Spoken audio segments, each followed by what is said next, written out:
En apparence, il n'était qu'un simple employé de cette entreprise. Mais en réalité, il était le fils unique du président du conseil d'administration, le futur successeur de la plus grande compagnie aérienne du monde.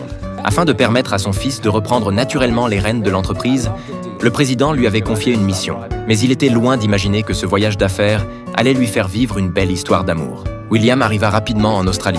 Après avoir rencontré son contact, ils prirent la voiture en direction de l'aéroport.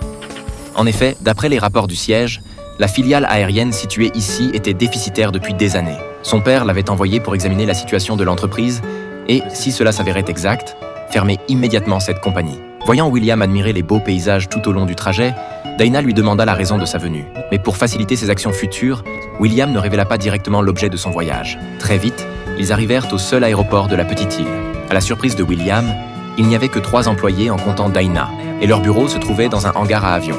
Il était quelque peu perplexe. Le pick-up délabré qui l'avait accueilli, seulement 3 employés à payer et un bureau aussi décontracté. Comment une entreprise avec si peu de dépenses pouvait-elle être constamment non rentable? Lorsque le vieil homme s'expliqua nerveusement, il renversa accidentellement des dossiers posés sur la table. Ils se précipitèrent pour aider. Après ce bref moment de gêne, William reposa sa question de tout à l'heure. Mais avant même que le vieil homme puisse arriver à l'essentiel, la femme à côté l'interrompit à nouveau. Elle demanda à William s'il était marié. « Je suis célibataire », répondit-il. En entendant cette réponse, la femme fit un clin d'œil malicieux à Dana. En fait, Dana avait grandi sur cette petite île. Elle n'avait jamais vu le monde en dehors de l'île. Aux yeux de la femme et de son père, elle était plus adaptée au vaste monde extérieur. Mais peut-être que seul un amour profond pourrait convaincre Dana de partir de bon cœur. Alors elle voulait arranger les choses entre William et Dana. Voyant son père dans l'embarras, Dana révéla franchement la raison de leur perte. Leur méthode pour réaliser des bénéfices aurait dû être d'amener les touristes ici pour des visites et ainsi gagner de l'argent. Mais depuis que Dana avait repris l'entreprise il y a quelques années, les opérations de sauvetage aérien avaient considérablement augmenté. Et ils fournissaient ce type d'aide gratuitement. C'était la principale raison pour laquelle l'entreprise se retrouvait dans cette situation aujourd'hui. William ne comprenait pas du tout le comportement de Dana.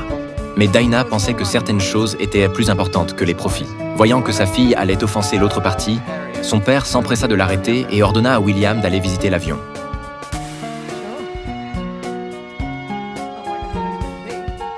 Dana proposa de lui faire un tour dans le ciel.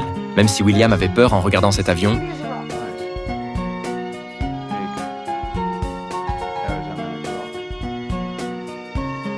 il prit son courage à 2 mains et s'installa dans le siège du copilote. Bien qu'il ait réussi à ne pas crier, il n'a pas pu échapper aux moqueries de Dana. À ce stade, William n'insistait plus, et Dana, voyant son air effrayé, trouvait cela amusant. Mais son langage n'était plus aussi acerbe. L'avion fendait le ciel. Sur les conseils de Dana, William baissa les yeux et vit soudain apparaître des bancs de dauphins.